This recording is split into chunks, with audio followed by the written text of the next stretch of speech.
As you know, late Tuesday night, portions of the first floor of the Multnomah Building on the corner of Southeast Grand and Hawthorne were vandalized and set on fire. The Multnomah Building is the headquarters for Multnomah County, our state's largest safety net provider. It's a place where people in our community come to get married, come to get their passports, and come to celebrate their cultural traditions. We understand that the demonstration that took place in front of the Multnomah Building was largely peaceful until some of those who were part of the demonstration broke windows and set a fire in the Office of Community Involvement, a space dedicated to engaging community members who have been marginalized by the traditional political process. I am incredibly relieved that nobody was in the building at the time. The broken glass, smoke, and water is limited to the first floor, where since COVID-19, much of our region's personal protective equipment stock is being collected to be distributed to our hospitals and to our community members. If the fire had spread, or if that life-protecting equipment had been damaged by smoke and water, then healthcare workers, patients, and seniors would have paid the price for these actions last night. We are continuing to assess the damage and working to make sure any and all staff who have to enter the building can do so safely.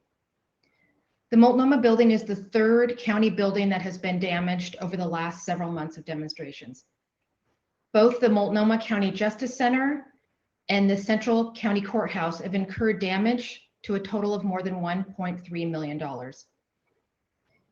Before I continue, I want to pause and speak directly to the county employees who have been serving our community throughout this pandemic and over the last 82 nights of protests, especially those who are working in our medical and behavioral health programs in the Justice Center, in corrections, and in domestic violence services. Your jobs are hard on the best of days, but the events of the last few months have made them even more challenging.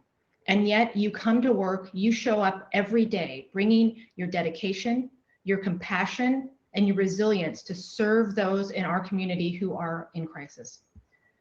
So much of what the county does is focused on promoting the dignity, rights, and well-being of every Multnomah County resident, but especially those who are too often overlooked or underserved. Helping people get through a crisis and build toward a more hopeful future is at the heart of what Multnomah County does. We know that we are experiencing two pandemics in this country, COVID and systemic racism. And I want to be clear, we are fighting them both. Inequitable access to healthcare and economic disparities have placed our Black, Indigenous, and Latinx communities and all communities of color at a greater risk of becoming infected and experiencing more severe impacts from this virus. That's why Multnomah County's COVID-19 response has centered the needs of our communities of color. That shows up in how we hire for emergency positions. It shows up in the organizations with whom we are partnering and the policy changes and budget decisions that we've made over the past 6 months.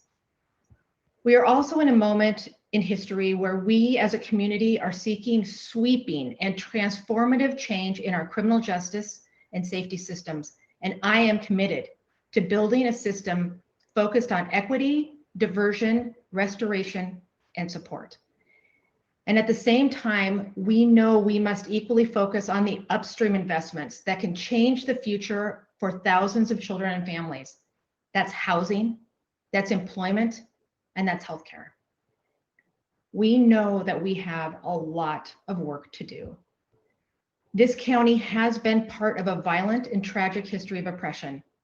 We know the kind of community we want to become and that we can become, and I am committed to doing the work that it requires to achieve transformational change.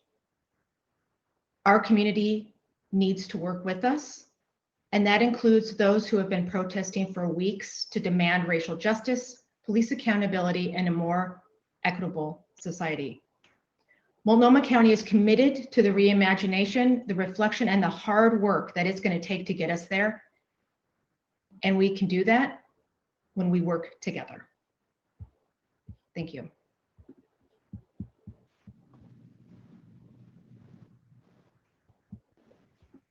Sheriff Reese. Thank you, Chair Kafoury, and want to start by saying the Sheriff's Office strongly supports the right of people in our community to peacefully demonstrate. Our deputies have participated in marches against oppression and racism. Making transformational changes to our local criminal justice system is a top priority of mine, and we're working daily with our community partners, civic leaders, and service providers to provide and build a safe, equitable, and accountable public safety system that we can all be proud of in Multnomah County. However, criminal activity under the guise of peaceful protests should never be tolerated. A line is crossed when peaceful protests become violent. The unprovoked actions by those who engaged in criminal behavior last night is reprehensible. The damage and destruction, profane and hate-filled graffiti, and setting fire to public buildings is simply violence. It serves no legitimate purpose. It does nothing to solve the problems and issues that our community is facing. As Chair Kafoury said, the Multnomah Building is a hub for public services.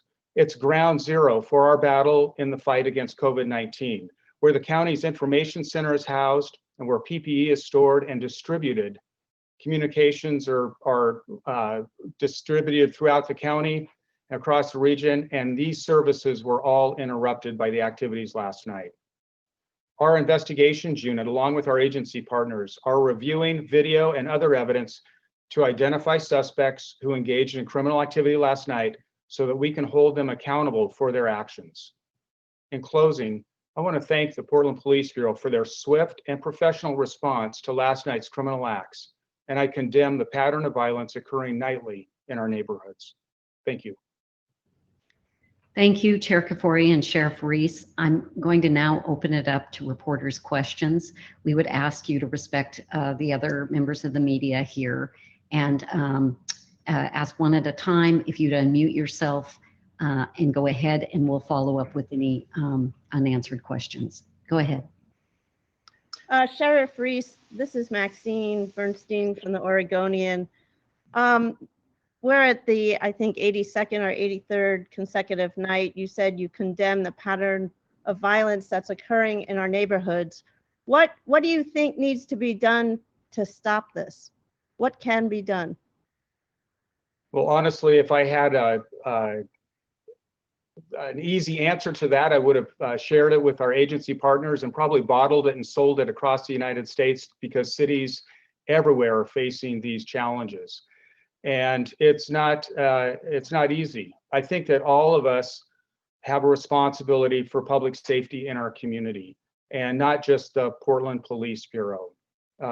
We all should be condemning the violence that's occurring, the damage to public safety facilities, the assaults against community members and the police, and supporting our law enforcement professionals as they try and deal with these violent criminal activities that are occurring. We support the right of people to peacefully protest in our community. I took an oath to uphold those rights, and I take that very strongly. And we're going to do everything we can to keep our community safe, keep the peace, and to allow people to engage in peaceful protests. That's probably one of the most challenging things in policing right now to do. And I really respect the hard work of our deputy sheriffs, the Portland police officers, and our Oregon State troopers in keeping the peace in our community. I have a question for Deborah. Deborah, can you hear me? Yes. Okay, great. I don't know if you guys had one of these before in the 83 days since these protests began. Have you come out and condemned the violence? And is this the first time that a building, it seems to me, the first time a building that's not connected directly to the police has been attacked? And what do you make of that? What I make of it is that there are a lot of people who are frustrated, and I understand the frustration, and I understand the need for transformational change, especially in the criminal justice system. And I've heard it time and time again from community leaders. And I urge the community to work together to help us change the system. Protests help drive change, but they are not an end in and of themselves. Mike, Reese, real quick question for you. One of the guys who was arrested last night was just arrested a week earlier. It seems like it's just a revolving door. These guys don't see any consequences for their actions. I'd like to get your take on that, these people are just being let out immediately to just go back out and do the same thing again a week later if they want. Well, I'm not familiar with the arrests that were made last night. I know that 2 people were arrested, but I don't know the charges or the circumstances or the previous charges the person faced. Certainly in our community, we have processes for folks that are being arrested. They have the right to bail in our system, as well as the right to being released on their own recognizance, particularly when we're arresting people on low-level criminal charges.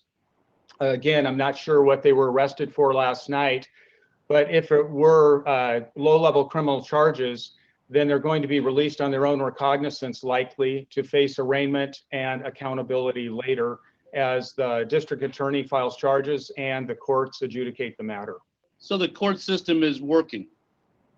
I think our one of the challenges we've had here in Multnomah County is that the Justice Center, the attacks on the Justice Center, particularly in that first May 29th and that first week of protests, the damage that was done to the Justice Center has kept the courts from having out of custody arraignments, because that is where our arraignment courts are located. So unfortunately, there's been disruptions because of the damage done to the Justice Center. There's been disruption to our criminal justice processes. There isn't the adjudication on a lot of matters, not just protest matters, but when community members are seeking access to victim services, the Justice Center is a location where those services are located. The courts have arraignment courts there, and then the Portland Police Bureau and the Sheriff's Office have our staff located there to provide public safety needs.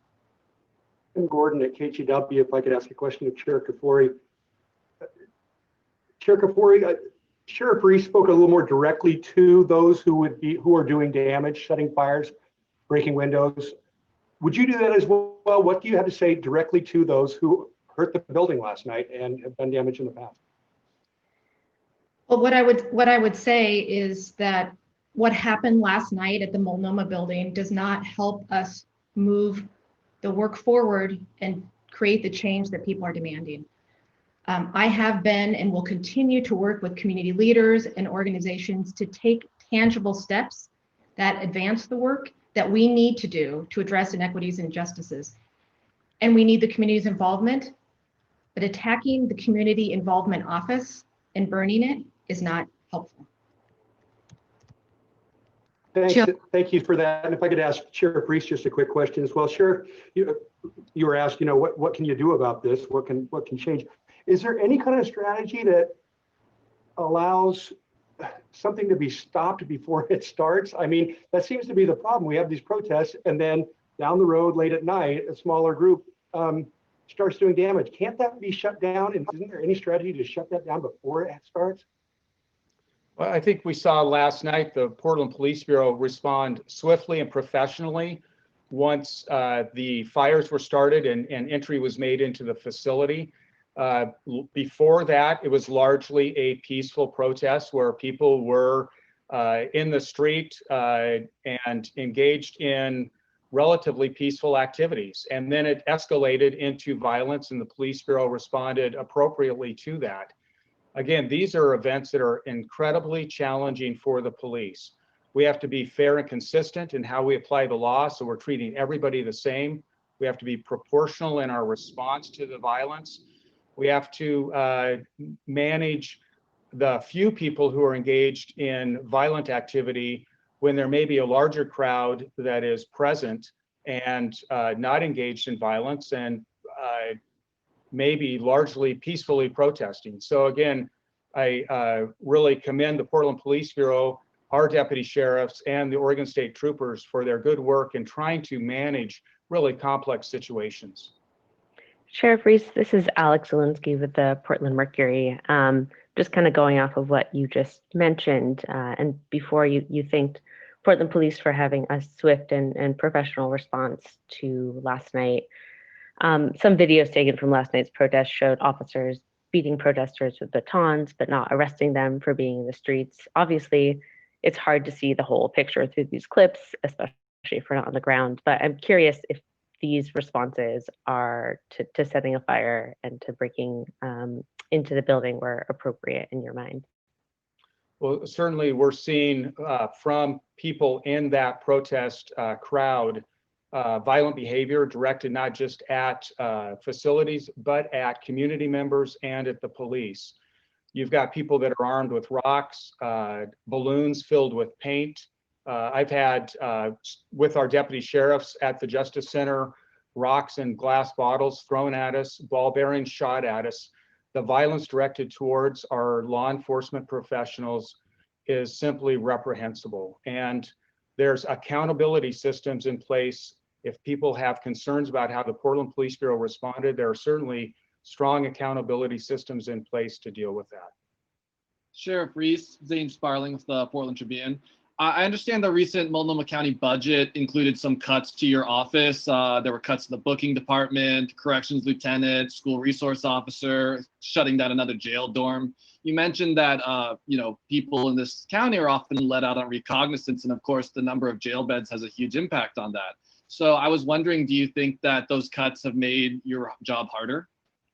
I think there may be a misperception in the community that jail beds and release back into the community are tied together.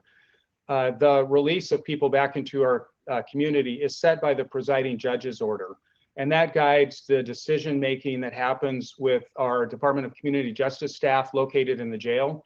They're looking at the charges that a person's coming in on, and they use a scoring tool to decide whether or not that person, based on past behavior and their risk to the community and their risk of not appearing, should they be released back in under that PJO order.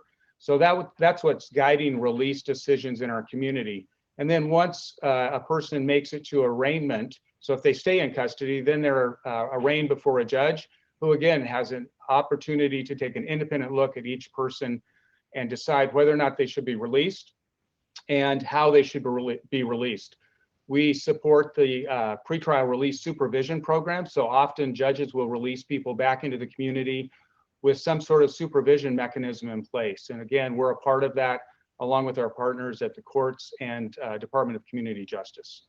Thank you, Sheriff. I'm just curious, do you support the cuts? I know the protesters would probably like the Multnomah County Sheriff's Office to be cut much more.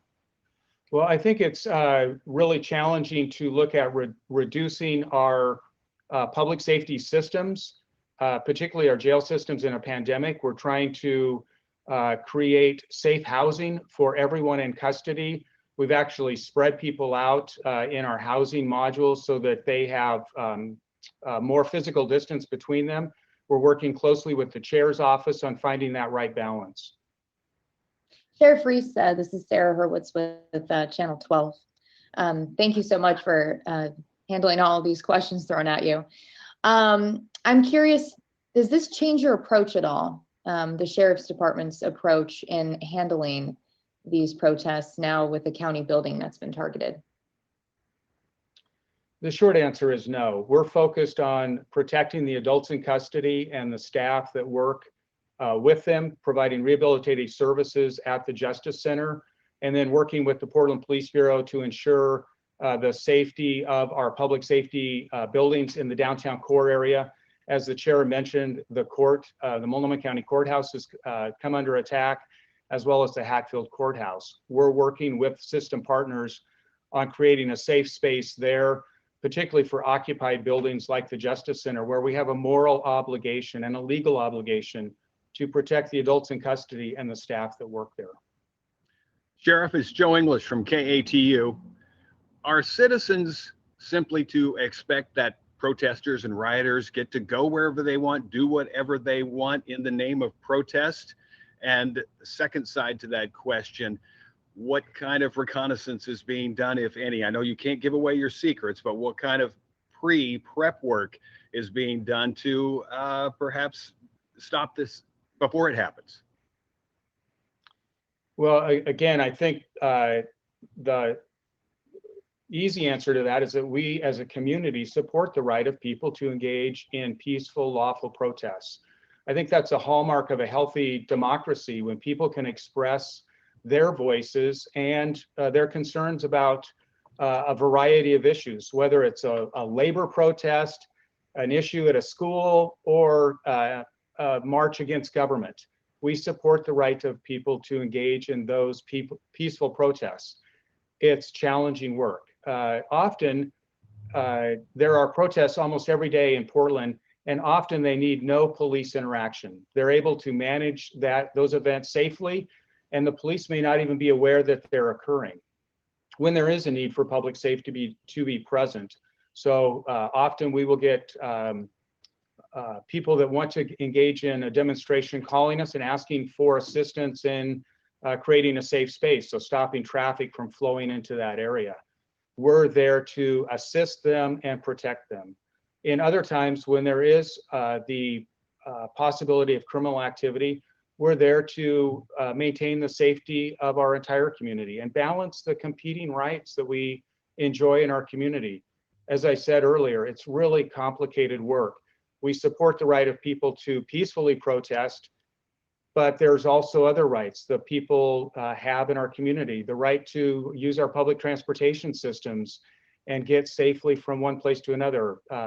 It's incredibly challenging work, and we're committed to doing everything we can to keep the peace and working within community values and expectations on how we do that. Sheriff, So I think we have time for about 2 more questions. Go ahead. Yeah, a question for the sheriff. I mean, based on night after night of violence, why wouldn't law enforcement be taking preemptive action? In other words, to station officers around the building last night to prevent what was likely going to happen at some point? That's a good question. I know that the Portland Police Bureau has limited resources, and they're not, the people that are engaged in the criminal activity last night are not sharing with the Portland Police or the Multnomah County Sheriff's Office which building they're going to attack that night. Often we are assuming that they're headed to a certain building based on the location that they're gathering in, but that's not always the case. And so the Police Bureau is trying to use their limited resources effectively. Some of that is simply being responsive to the fact that each night is different. We don't know necessarily who's going to be participating, what their intent is, and whether or not they'll engage in criminal activity until they actually engage in that criminal activity. So they're taking an approach that allows for peaceful protests, but when criminal activity begins to happen, then they're going to step in and do everything they can to protect people and property from damage. Hi, this is for either the chair or the sheriff. If you can talk more about exactly what damage occurred inside the building, and was the lobby open for business at all? Has it been open to the public or staff in the last month or so? And the 1.3 million, did that include the damage from last night? We're still assessing the extent of last night's damage. The building has not been open to the public. It has been open for essential employees, and it's also been the place where some of our emergency operations staff are working.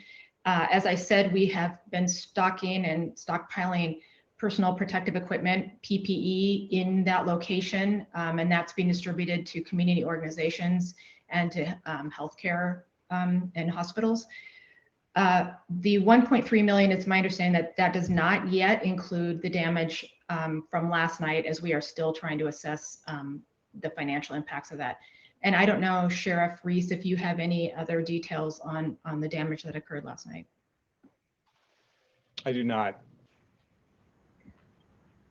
We're happy to follow up with you, Max, as we learn more. We appreciate, we are out of time, and we appreciate the time that you all took, Chair Kafoury and Sheriff Reese, to join us. And thank you to everyone who's joined us from the media. We will post this on YouTube, and if you have a question, My email, Chris Lytle's email, is at the top of the media avail. Please send it to us and we'll try to get back to you with more specifics.